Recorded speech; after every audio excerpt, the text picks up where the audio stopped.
Господь, спасибо Тебе за Твою благость и милость. Спасибо Тебе за Твой шалом. Спасибо Тебе за Твое присутствие. Спасибо Тебе, Господь, что Ты приходишь не с пустыми руками. И то, что Ты сегодня, Господь, приготовил, пусть это будет излито на Твоих драгоценных сыновей и дочерей. Если нужно, Господь, то и меня используй для этого. Восполни всякую нужду по богатству в славе Христом Иисусом. Наполни Твоим содержимым каждый сосуд. Мы, Господь, пришли и приготовили, Господи, свои сосуды. Мы приготовили, Господи, для Твоего нового вина, для Твоего слова, для Твоего откровения, для Твоей, Господь, любви и милости, чтобы познать Тебя и прикоснуться к Тебе, чтобы пребывать в Тебе и Ты в нас, чтобы имя Твое было прославлено и превознесено в нашей жизни, чтобы, Господь, утонуть в Твоей любви, в Твоей реке радости и мира, в Твоем шаломе, Господи, успокоиться. Тебе, Господь, одному слава. Тебе, Господь, одному вся хвала и поклонение наше из наших сердец. Слава Тебе.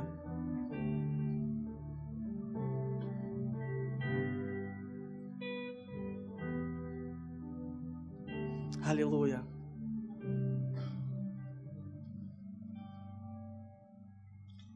Аллилуйя. С вами так хорошо? Может, не отпускать вас? Не знаю, может, все. Аллилуйя.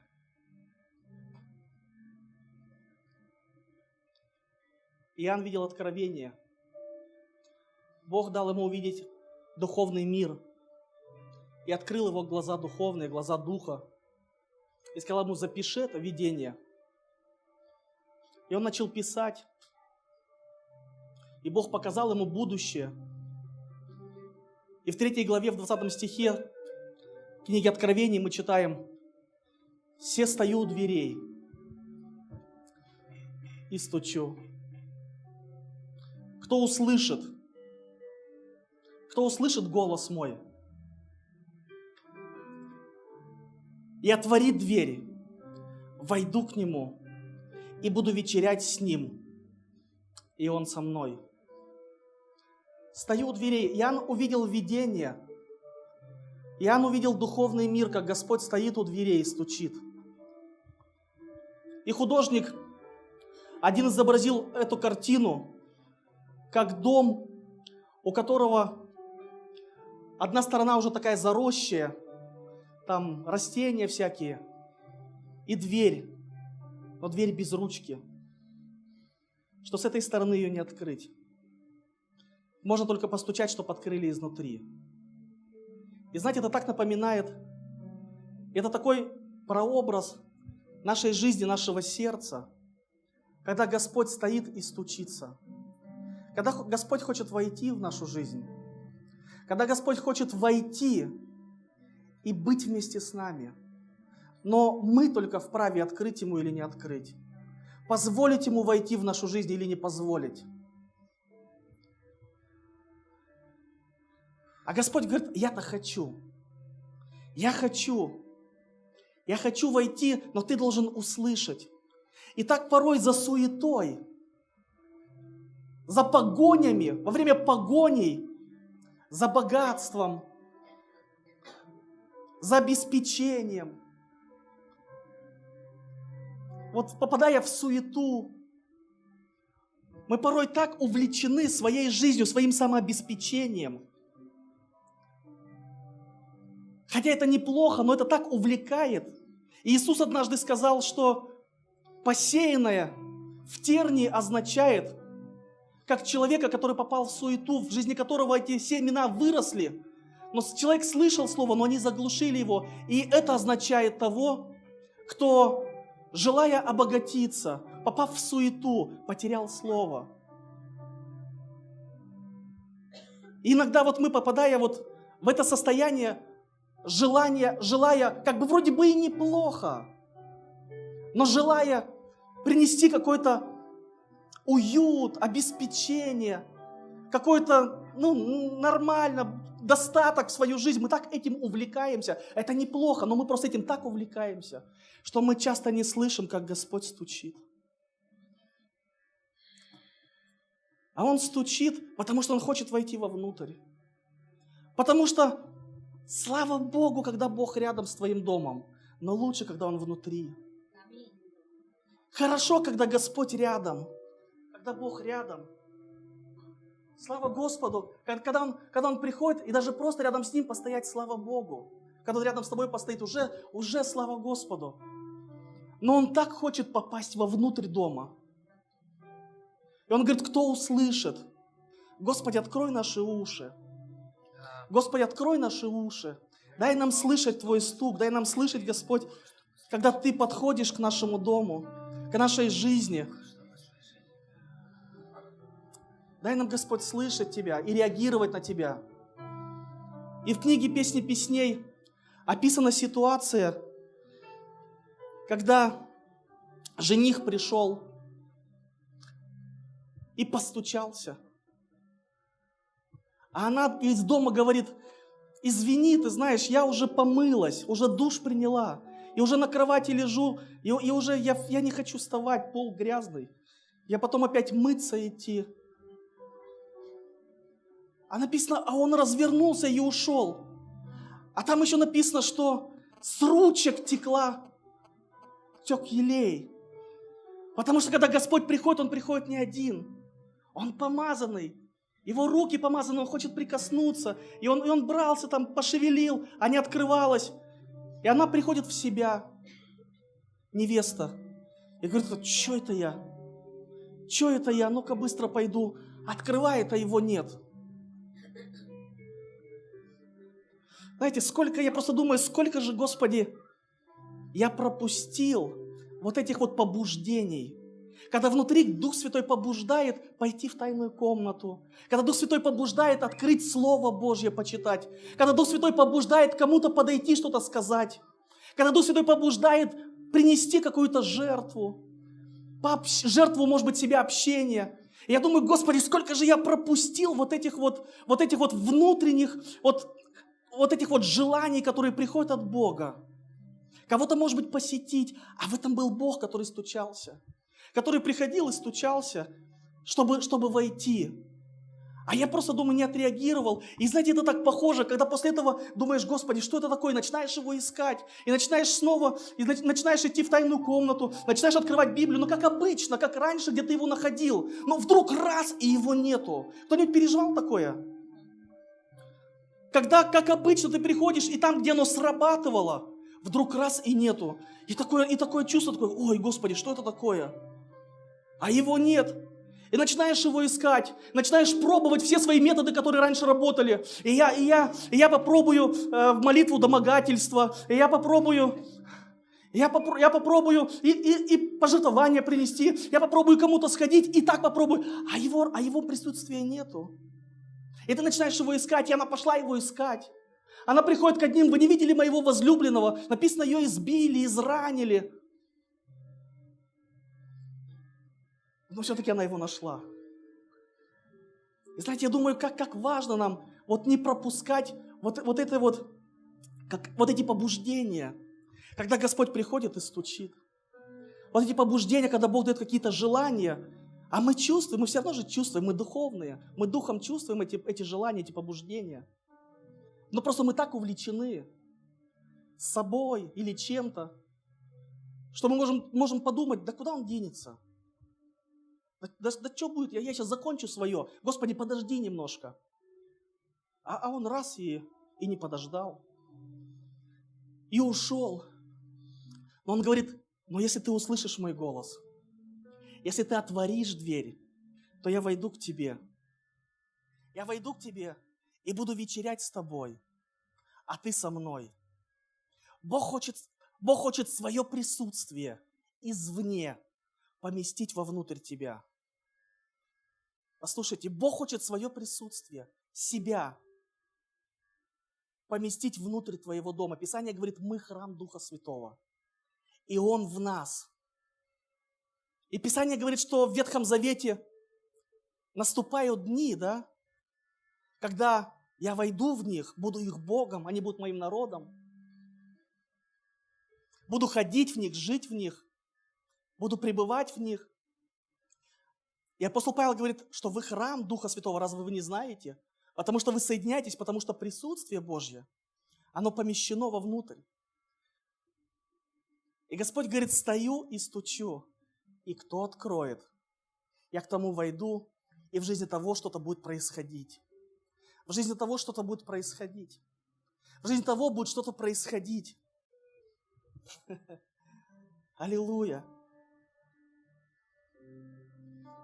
Во второй книге Царств, в 6 главе, описана история, которую мы очень знаем. Поиграйте, я недолго.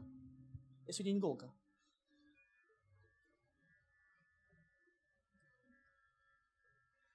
Во второй книге Царств, в 6 главе, описана история, когда Давид возвращал свой ковчег. Помните, наверное? Самая, наверное, знаменитая история, которую мы чаще всего знаем, которая чаще всего нам непонятна, а с другой стороны понятна. И Давид знал, что такое Божье присутствие. Несмотря на то, что он был в Ветхом Завете, Бог сходил на него. И самое главное в его жизни было, это первое, что надо было сделать, возвратить ковчег, который когда-то был потерян, когда-то был отвоеван там филистимлянами, потом его возвратили. И пока Давид воевал, строился, он где-то был, непонятно, но Давид хочет Божий ковчег, Божье присутствие возвратить в свой дом, который он построил. Потому что он знает, что когда Бог войдет в его дом в виде этого ковчега, то начнет что-то происходить.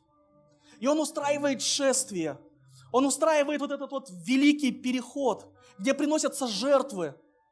И вдруг ковчег наклоняется, и Оза простирает руку, и Бог поражает его. Оза умирает, и это место называют там место смерти Озы. И Давид настолько огорчается, потому что непонятно, как сейчас этот ковчег нести в свой дом, как когда этот ковчег стал убивать. Божье присутствие убивает плоть.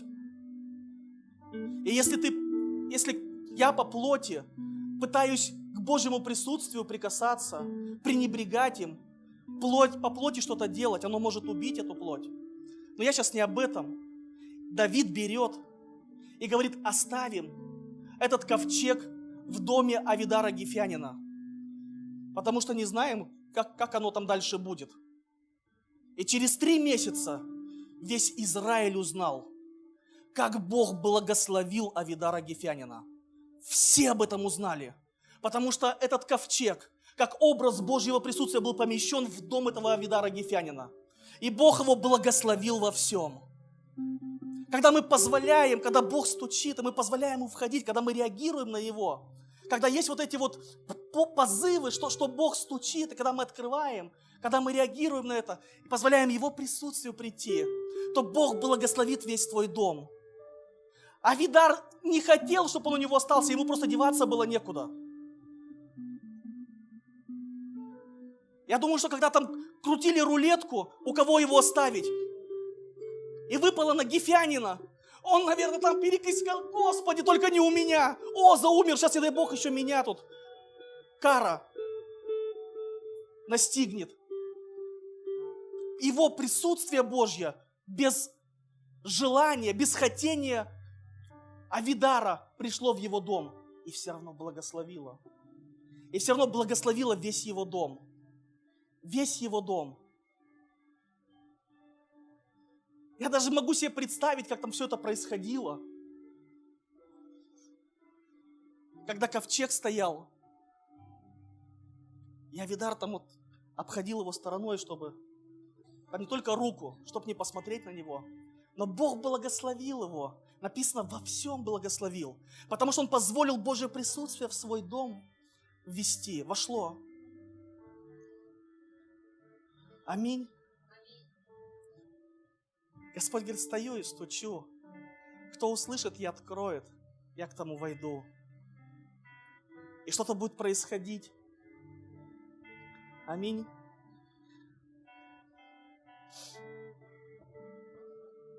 В Луки в 19 главе история описана с Закхеем. Когда Иисус проходил по дороге, и Закхей из-за своего небольшого роста хотел его увидеть, а люди теснили его. И чтобы увидеть, он залез на дерево. Смотрел, как Иисус проходит. А Иисус говорит, мне надо быть у тебя дома. У Закхея,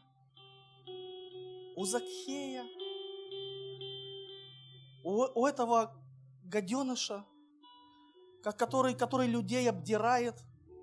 Вот у этого вот. Господи, ты ничего не перепутал. Есть столько достойных людей. Есть столько хороших людей. Почему к этому? Знаете, Бог не смотрит на лица. Если нам дать выбирать, мы чаще всего думаем, вот если вот между этим и этим, то Бог вот точно к этому быстрее придет. Вот точно. Вот для этого, я не знаю, сколько надо лет, чтобы он покаялся. И вообще покаяться или нет. А если бы мне дали волю, я бы его в ад сразу бы отправил. Даже ждать не надо. А Иисус говорит, я хочу быть у тебя. У меня дома. Но всякие были. Начальники были. Фарисеи были. Разбойники были. Но чтоб Иисус. И он открыл свой дом для Иисуса. Иисус входит в его дом. И что происходит? Он услышал, как Господь сказал, хочу быть у тебя. И он сказал, да ладно, пойдем. Они сидели, и то, что для нас, в нашем представлении на что должно пройти несколько лет, это происходит за несколько минут. Он оказывается в его присутствии. И то, на что бы у нас не хватило бы десятилетий, чтобы изменить в человеке, в несколько минут меняется. И он сидит и говорит, Господи, кого обидел, воздам вчетверо, отдам половину. Я все отдам. Иисус говорит, и к нему пришло спасение. Почему? Он позволил Иисусу войти в свой дом. И Бог изменил его. И не просто его на сейчас, а вообще всю дальнейшую жизнь. Бог ими изменил. Аминь.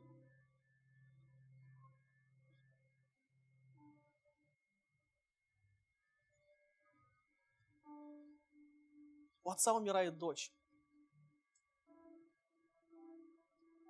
Он идет за Иисусом, находит его.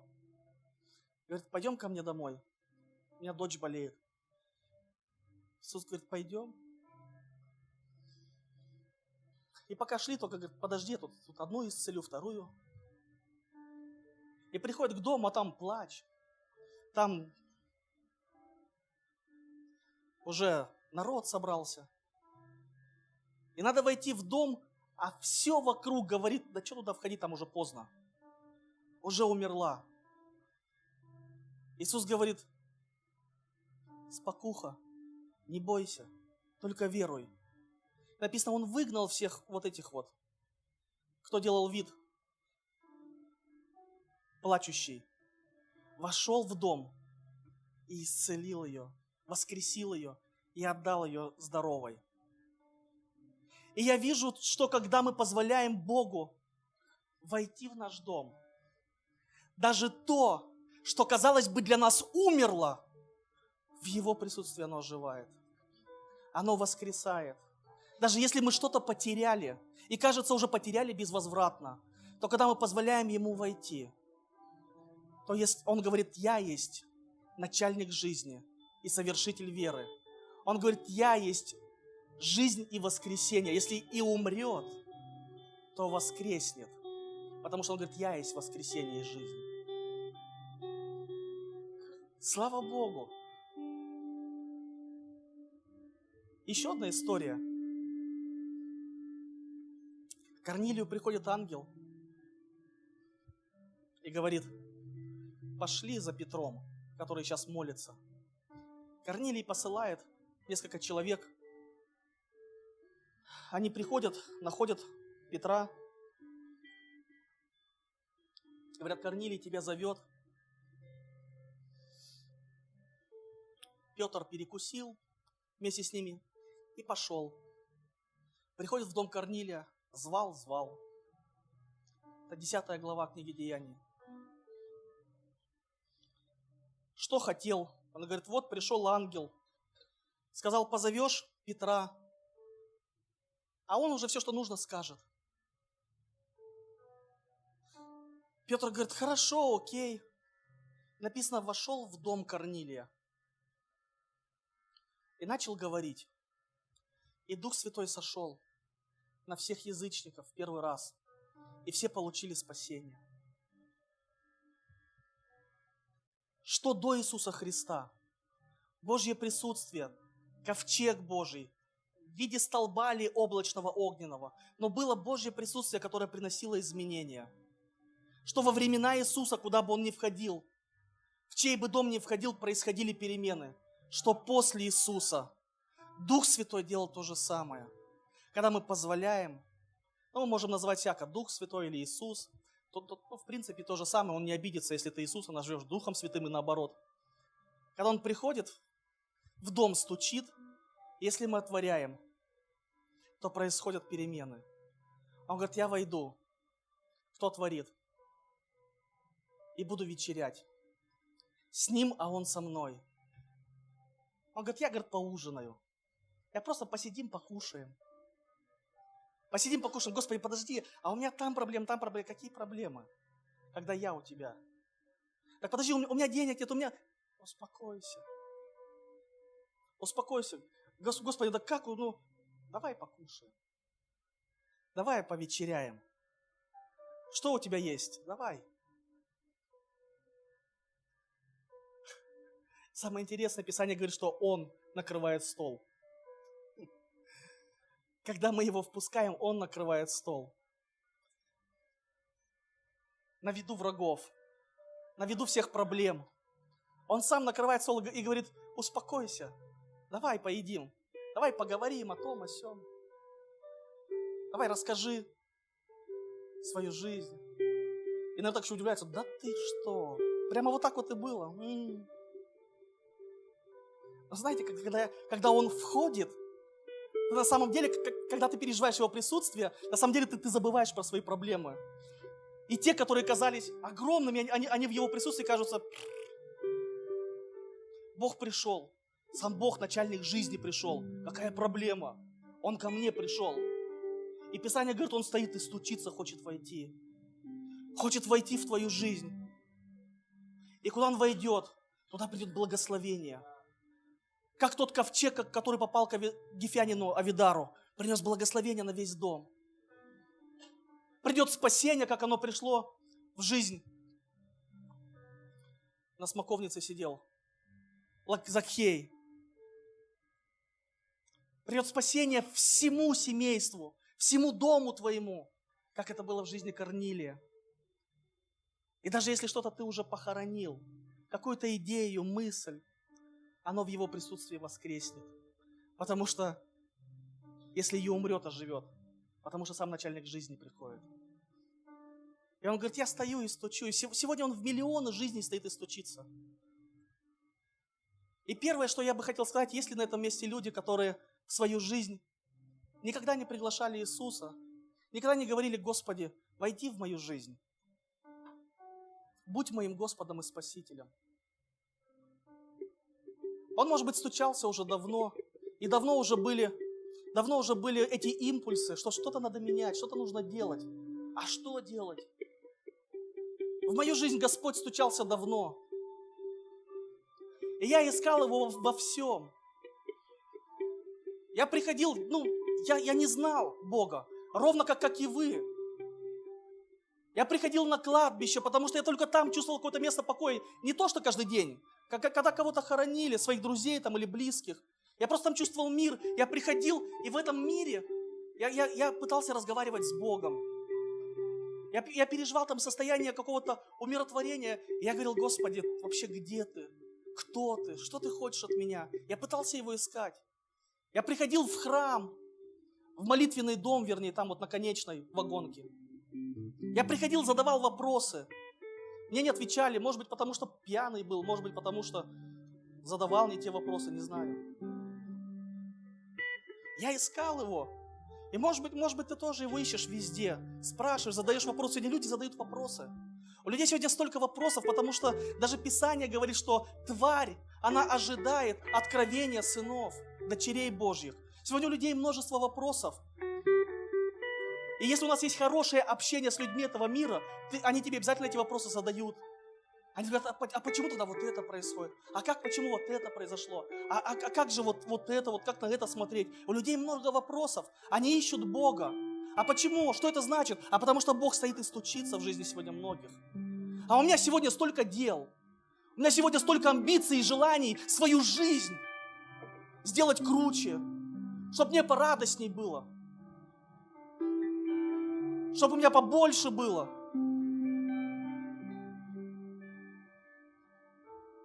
Я ехал в Екатеринбург в машине один. Уже не помню, что ехал, но мне просто нравится время, когда я остаюсь один. В последнее время не так часто один остаюсь. И это время использую, чтобы просто помолчать, поговорить с Богом, подумать о чем-нибудь. И в этот момент я начал не молиться, а просто разговаривать с Богом. И я чувствую, так Дух Святой пришел, просто я почувствовал вот это, знаете, Бог, Бог, вот Он где-то рядышком. И я думаю, как-то нельзя пропустить, надо что-то делать. Как-то вот вроде бы молиться не хочется, помолчать тоже не то. Я думаю, дай-ка я поговорю просто с Ним. Я начал разговаривать. И знаете, такой разговор получился. Я понимаю, что Он здесь вот, прямо здесь вот. И я Ему говорю, Господи, у меня есть все. У меня есть намного больше, чем я мог себе представить. У меня намного больше, чего я просил. Ну, может быть, потому что я мало просил. Но я никогда не думал, что у меня будет свой дом. Я никогда не думал, что я буду пастором церкви. Ну, я думал, конечно. Но вы понимаете, я не думал, что у меня будет в семье все хорошо. Послушная жена, один сын, второй тоже сын. Один там, я даже не знаю, как эта должность называется, какой-то крутой руководитель над всей Свердловской областью, там по этим сетям. Второй закончил, ЕГЭ написал. Дочка, я говорю, Господи, я даже никогда не мечтал об этом. Это больше того, о чем я даже мог себе подумать. Но я говорю, что Бог, Он был прямо здесь, поэтому я не мог что-то придумывать, я не мог что-то сочинить, как-то вот маленько там дифирамб добавить. Я говорил все как есть. И Бог знает мое сердце. Я говорю, Господи, но я говорю, что мне этого всего вот просто не надо. Вернее, оно неплохо. Я говорю, но это мне не приносит удовлетворения, которое приносишь Ты. Я от этого не имею столько, сколько имею от Тебя. И я говорил честно, я говорил искренне перед Богом, потому что вот чаще всего то, чего мы ищем, оно не приносит удовлетворения. Оно не удовлетворяет, оно не приносит кайфа. Оно, да, есть еще один дом, еще одна машина, еще там 1 миллион, еще что-то. Но послушайте, но когда мы исполняем волю Божью, когда мы знаем, что Он близок и Он вот Он, от этого приходит полнота удовлетворения. Полнота. Я говорю, Господи, вот за это, за все просто слава Тебе, спасибо, Господи, но Ты видишь, что я хочу Тебя. Я искренне хочу Тебя, Господь, делать то, что Тебе угодно. Я хочу чувствовать и реагировать, когда Ты стучишь, когда Ты приходишь.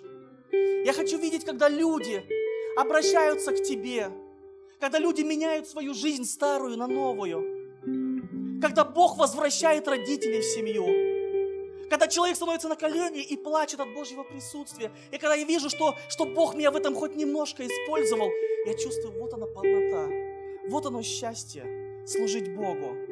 А то это хорошо, но оно прилагательное. Как в принципе в моей жизни и получилось, это все прилагательное. Потому что я искал Бога. И Бог говорит, я стою и стучусь. You came to earth that you created. You walked beneath the stars you named. From heaven holding freedom, Jesus Christ the Lord our God. Come on.